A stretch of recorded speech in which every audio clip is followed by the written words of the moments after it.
என்னடா இவன் இப்படி பண்றான்னு பாக்குறீங்க? என்ன ஆச்சுன்னா, போன வாரம் ஒரு பேய் படம் பார்த்திருந்தேன். எப்பா அது பார்த்த உடனே எங்க அம்மா, எங்க ஆயா, எங்க அப்பா, எங்க ஃபேமிலிக்கு ஜுரம் வந்துச்சு. இப்படின்னு நிறைய பேர் ஒரு பேய் படத்துக்கு ப்ரொமோஷன் பண்ணிருப்பாங்க. அது என்னன்னு பாத்தீங்கன்னா, 10,000 ரூபாயில இருந்து 2 லட்சம் வரைக்கும் ப்ரொமோஷனுக்கு காசு கொடுக்குறாங்க. அந்த வீடியோ போட்ட இன்ஃபுளுசர் எல்லா கமெண்ட்ஸ்லயும் அதேதான் இருக்கு. ஏன் ப்ரோ போய் சொன்னீங்க, காசு வாங்கிட்டீங்க அப்படின்னு சொல்லிட்டு.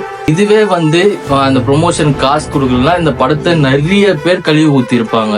ஏன் சொல்றேன்னா, ஏற்கனவே ஒரு 2 months முன்னாடி இந்த ராஜா கேம்ஸுக்கு நிறைய இன்ஃபுளுசர்ஸ் ப்ரொமோஷன் பண்ணி நிறைய பேர் இறந்துருக்காங்க. சோ அது மாதிரிதான் நான் இதுவே ஏமாத்துற ஒரு இதுவா பாக்குறேன். நிறைய பேர் இப்ப நான் இது பேசுறதுனால எனக்கு அடுத்தது படம் ப்ரொமோஷன் தர மாட்டாங்க, எனக்கு நல்லாவே தெரியும். ஏன் ஏமாத்தணும்? உங்களை நம்பி